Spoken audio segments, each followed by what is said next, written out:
Hello guys, I'm Tom, and today we'll take a look at who Yarnaby is. One of the wildest, most disturbing, and emotionally complex characters in the entire Poppy Playtime universe makes his appearance deep within Chapter 4, titled Safe Haven. His name is Yarnaby, although within the secret files of Playtime Company, he's simply known as Experiment 1166. With an imposing presence and an appearance as peculiar as it is terrifying, Yarnaby isn't just another boss in the game. He's a creature that symbolizes the pain of a broken creation, shaped by abandonment, blind obedience, and a loyalty that ultimately destroyed everything. That's why in this video, I'll tell you the dark and tragic transformation of Quinn Davidson, an orphan child turned into one of the most fearsome monsters in the Playcare orphanage. We'll analyze his chronological evolution, his connection to the sinister Dr. Harley Sawyer, his role as an antagonist, and of course, we'll break down his appearance, mentality, supernatural abilities, and the vulnerabilities that doomed him. Before becoming Yarnaby, he was simply Quinn Davidson, a child raised in Playcare, the orphanage managed by Playtime Company. From a young age, Quinn showed disturbing signs. He entertained himself by ripping the heads off toys and reconfiguring them into grotesque versions. This disturbing habit not only worried the staff, it also drew attention, especially that of one man, Dr. Harley Sawyer. Quinn didn't excel in his tests, except for a clear weakness in musical ones. However, Sawyer, leader of the Bigger Bodies Initiative, saw something special in him. Manipulative as ever, he approached the boy, convincing him that he was different, unique. And with that power of suggestion, he led him to perform at his best in the following tests, except, of course, the musical ones. Through letters that we later discover in the game, we learn that Quinn blindly trusted him, even revealing that he improved the toys by altering their heads. That emotional bond was the key. In August of 1990, Quinn was subjected to an inhuman procedure. Thus, Experiment 1166 was born. Yarnaby. Like many other subjects, he became aggressive, unpredictable. But there was something more. He showed loyalty to his security team. Sawyer completely isolated him, becoming the only close figure in the monster's life. That isolation cemented a sick bond. To Yarnaby, Sawyer was everything. To the doctor, Yarnaby was just a resource, his personal bodyguard. He even said the sounds the experiment made were funny to him. But everything changed after the tragic incident at the Playtime Company Theater, where serious failures were revealed. The company ordered Sawyer's elimination, although his mind was considered too valuable to be lost. He was preserved as just another experiment. Sawyer's disappearance emotionally destroyed Yarnaby. He became inert, lying on the floor in complete silence. This reaction was considered a flaw. Emotional attachment compromised his functionality, but he wasn't discarded.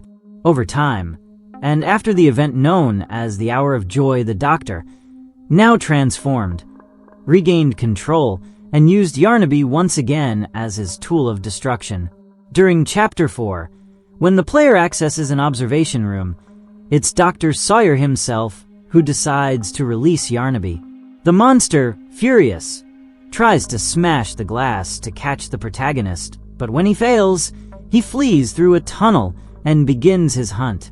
Dowie the Doman interferes temporarily, but Yarnaby doesn't stop. He relentlessly chases the player through the ventilation shafts to a large warehouse, where the player manages to trap him, at least for a while, because Yarnaby always comes back.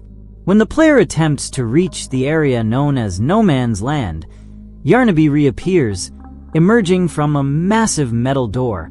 Another chase unfolds through the underground tunnels until the player swings over a fiery pit using a suspended hook. Yarnaby jumps after him, but gets caught on the same hook. The fire reaches him, though he struggles to break free. The flammable material of his body seals his fate. Finally, he falls into the burning abyss, leaving us with one question. Was that really his end?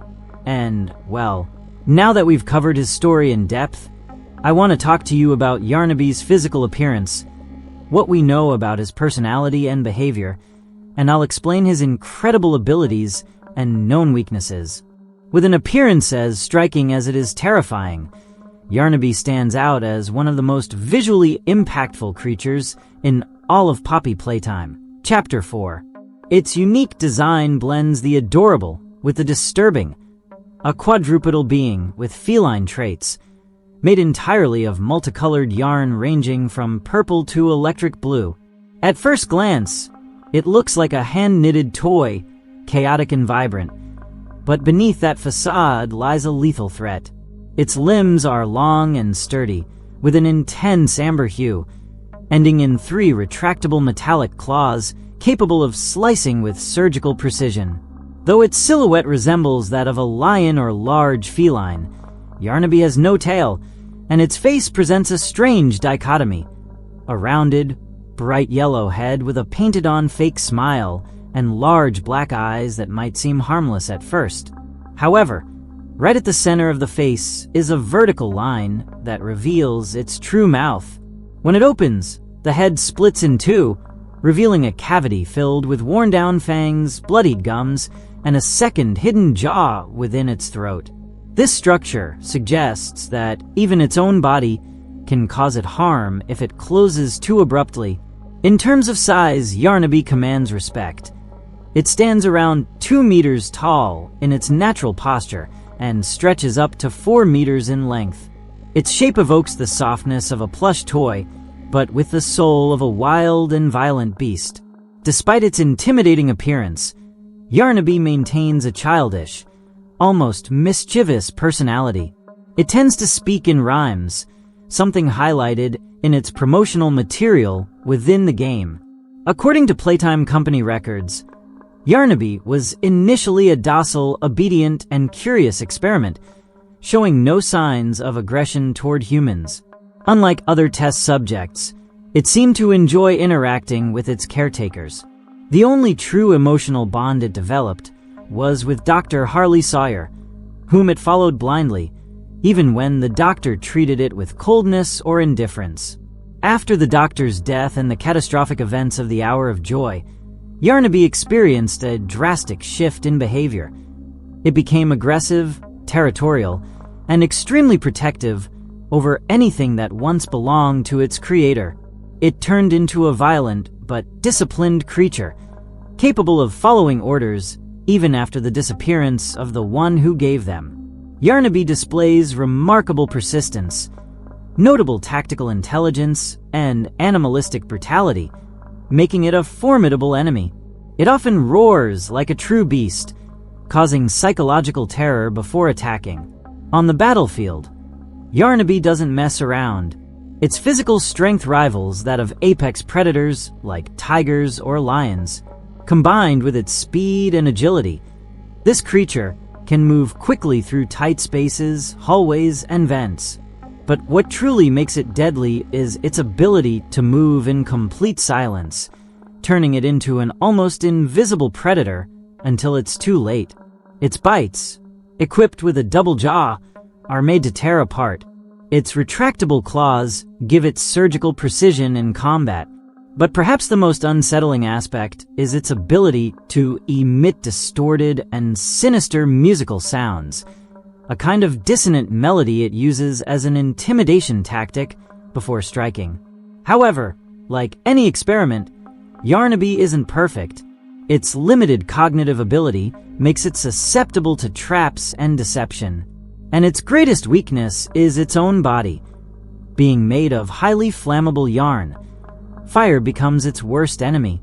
This vulnerability was crucial to its apparent destruction in the game, when a desperate move by the player sends it directly into a fiery abyss.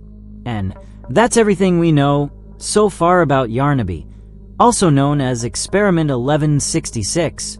Without a doubt, it's one of the most tragic and perplexing creatures in all of Poppy Playtime.